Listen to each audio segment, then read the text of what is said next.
एक सूफी फकीर था, बहुत साधारण। ना कोई बड़े वस्त्र, ना कोई किताबें, ना कोई शास्त्र।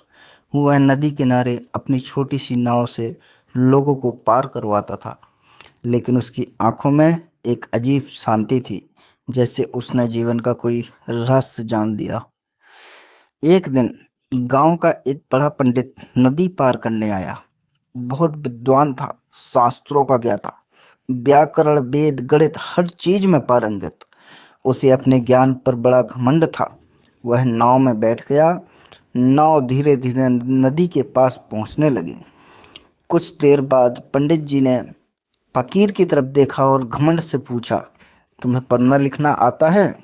तो फकीर मुस्कुराया और बड़ी विनम्रता से बोला, नहीं मालिक, मैं तो अनपढ़ हूँ। पंडित जोर से हंसा और बोला, तो तुम्हारी 25% जिंदगी बेकार हो गई। फकीर शांत रहा, क्योंकि जो सच में जानता है उसे अपने ज्ञान का घमंड नहीं होता। थोड़ी देर बाद पंडित ने फिर पूछा, अच्छा, गणित तो आता होगा? फकीर मुस्कुराया, नहीं मालिक, मेरे पास रखने को कुछ है ही नहीं, तो हिसाब किस बात का करूं? पंडित फिर हंसा, तो तुम्हारी 50% जिंदगी बेकार हो गई।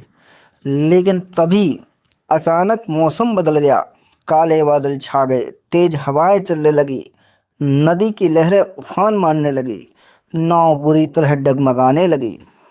अब जो पंडित बहुत देर पहले घमंड से भरा था, उसके चेहरे का रंग उड़ चुका था।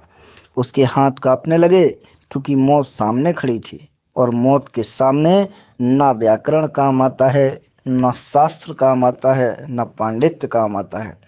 तभी फकीर ने शांत स्वर से पूछा, पंडित जी, तैरना आता है? पंडित घबरा कर बोला, ना नहीं, मुझे तैरना नहीं आता। फकीर मुस्कुराया और बोला, तो आपकी 100% जिंदगी बेकार हुई।